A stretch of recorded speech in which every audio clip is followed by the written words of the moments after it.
నమస్కారం welcome to our channel నేను సహస్ర America అధ్యక్షుడు డొనాల్డ్ ట్రంప్ తీసుకున్న ప్రతీకార సుంకాల నిర్ణయం చాలా దేశాలపై ప్రభావం చూపుతుంది. ఇందులో భారత్ పై తీవ్ర ప్రభావం చూపుతుంది. భారత్ అమెరికాకు ఎగుమతి చేసే ఉత్పత్తులపై సుంకాల ప్రభావం పడడంతో ఇక్కడ వాటి తయారీదారులు గగ్గోలు పెట్టేస్తున్నారు.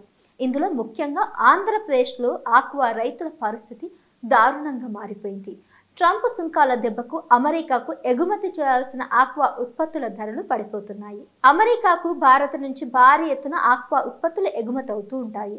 ఇప్పుడు ట్రంప్ ప్రతీకార సుంకాలు విధించడంతో అమెరికాకు ఎగుమతి చేసే ఆక్వా ఉత్పత్తుల ధరలపై వీటి ప్రభావం పడింది. అత్యంత సుంకాలతో ఆక్వా ఉత్పత్తులు అమ్మలేక వాటిని భారత్లో దేశీయ మార్కెట్లోని అమ్ముకోవాల్సిన పరిస్థితి రైతులకు ఇప్పుడు ఎదురవుతుంది. ముఖ్యంగా ఏపీలోని కోస్తా తీరంలో ఉన్న ప్రాంతాల్లో చేపలు, రొయ్యల ఎగుమతులపై వీటి ప్రభావం ఎక్కువగా కనిపిస్తుంది.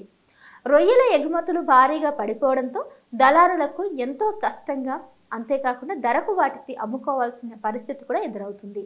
దీంతో వారిని దళారులు ఎక్కడికక్కడ దోచుకుంటున్నారు. 20 కౌంట్ రొయ్యలు గతంలో 400-500కు అమ్ముడయ్యేవి.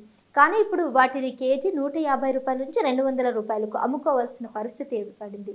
ఇక దీని గురించి రైతులు గగ్గోలు పెడుతున్నారు. అలాగే 60 నుంచి 70 కౌంట్ రొయ్యల్ని 250 రూపాయల వరకు అమ్ముకున్నట్లు కూడా చెప్తున్నారు.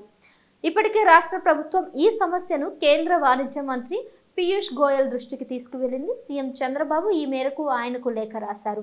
అయితే కేంద్రం కూడా ఇప్పుడు అమెరికా పన్నుల విషయంలో ఏమీ చేయలేని పరిస్థితిలో ఉండడంతో ఆక్వా రైతులకు మరికొంత కాలం ఇబ్బందులు తప్పేలా కనిపించడం లేదు.